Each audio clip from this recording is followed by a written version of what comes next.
Hello, everyone, and welcome back to Vet Chats, where we help veterans share their awesome stories and help make the veteran community a better place. I hope you'll stay tuned to hear how this generation is continuing their service. Quick reminder, if you are a female veteran who has ever served in California or is currently serving, or if you have lived in California and you're now living somewhere else, please take the California Female Veteran Survey. The VA is putting this survey out to hear the voices of women veterans to help improve their facilities for female veterans. The link is in my bio. If you have any questions, please feel free to reach out. All right, so today we're going to be getting into, why some of us, we don't feel like we belong in the veteran community. I felt like this myself. And so we're kind of going to dive into exactly what the veteran community is and also where do these feelings come from, because there's both historical and social context to this. And also at the end, I want to share several non-traditional places in the veteran community that I think you'll feel you may fit in.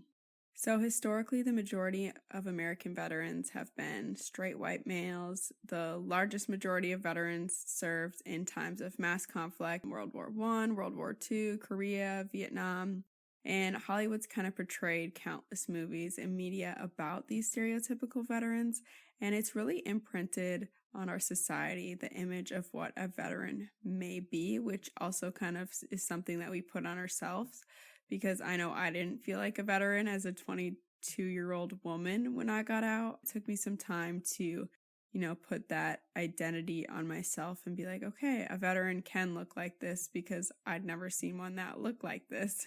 Now, what exactly is the veteran community? So it refers to the collective of many different places, both in local communities, at your state level, national organizations, and of course, the dark places of internet circles. I'm just kidding. But places like our Facebook group or any Instagram page, TikTok, whatever community that you have stumbled upon. It consists of those who have served, as well as those who support the community, such as spouses, family members, and caregivers. And as you can see, this already creates room for many different mindsets and approaches of how to support veterans with all these different types of people who are in the veteran community. Veterans nowadays are becoming more diverse. There's less white males, still very much the majority, and also a lot younger, and this is because the baby boomers are kind of dying off. I know that sounds kind of morbid, but as time goes on, they're just kind of dying, and that leaves room for more younger people because there is kind of a big gap between the wars of Vietnam, like so many people served, and then we're kind of in like less conflict time, so less people served that are in maybe that Gen X generation. So that leaves for kind of the millennials to make up the next bulk of veterans that are coming into the community. So why do so many feel unwelcomed in a place that can seemingly support all, right? We have the capacity to support all, but why do some of us feel like we don't belong in the community?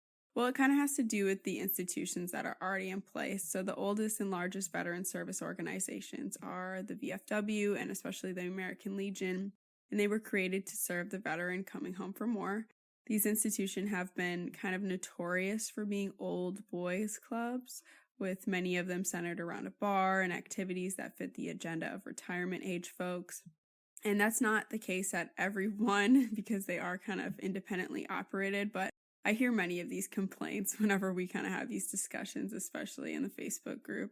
There are also many nonprofits that only cater to male veterans or combat veterans, or more specifically, male combat veterans. You might also have to be a certain percentage disabled to be eligible for some of these benefits or events that they have. But on the other hand, there are many nonprofits, not as many, but there are some that are just for women vets, which is definitely needed because I know that women veterans have a different need when it comes to healing and healthcare. But my point is that there are a lot that are just for men who've experienced combat. There's a huge amount of nonprofits for them. It just kind of shows that there are different fractions of the veteran community itself. And when there are more resources for combat veterans, we know that's needed, but it also kind of makes you feel, if you're not a combat veteran, that you're not deserving of any benefits when you're not included in those many resources. Now, the culture in the veteran community is where I believe the problem lies, because there are quite a few internet pages, whether it's Instagram, Facebook, TikTok, that cater to the disgruntled veteran and attitude of that.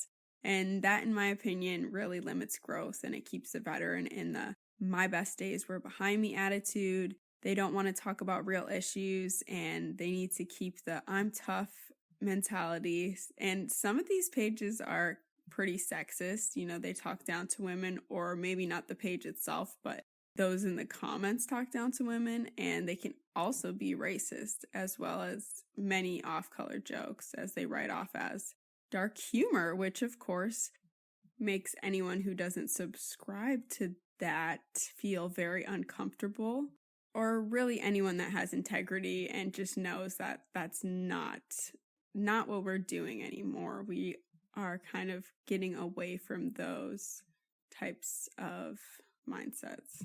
So, for example, I was searching for a Facebook page for a New Jersey veterans group, and I immediately found a women's one. And the reason it was created, and it says right on the page, is because the women in there didn't feel comfortable in the Facebook group for New Jersey veterans, which is for all veterans. But because of many comments and just sharing of memes or whatnot, they just didn't feel comfortable reaching out for help. Like, women veterans feel more comfortable reaching out to other women veterans. I hate to base everything off the internet, because we know it's very much an echo chamber of what you want to hear. You're going to find people with the same mentality as you. And, I really believe that our generation doesn't want much to do with that old mindset of, our best days were behind us and we're helpless. We just want to bitch and moan. I think that many people in our generation are like, okay, we served, that was like a huge part of my life. Maybe you're proud of it. We have mixed feelings about our service, but I'm okay to talk about it.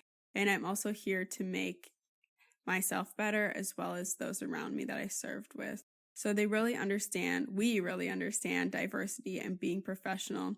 And we understand that the veteran community, it needs to be a place of healing and support, and it can't be a place where we tear each other down or make fun of each other or really divide each other over very trivial things.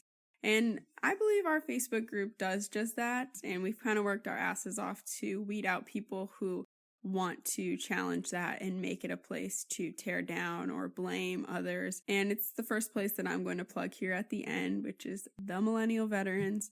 Some other ones that, especially people I've had on the podcast, a big one is Visionary Veterans. They're a great place for healing, definitely alternative healing, whatever you're into, and they're very welcoming of all members in the veteran community. Veterans Walk and Talk is another one. They're located out in California. Many people who don't feel like they belong in the traditional veteran community have found a place there, so definitely look them up.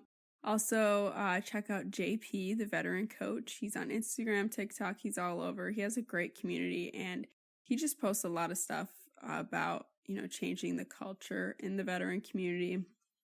Another great Instagram page is Back Asthma Solutions. He does a great job at tackling hard subjects in a way that veterans can relate to and maybe wouldn't normally talk about. There are just so many other communities, and I always encourage anyone to look locally, see what's around you, what is somewhere where you can tap into face-to-face, or just even like a small group setting. I think that would be so beneficial for you.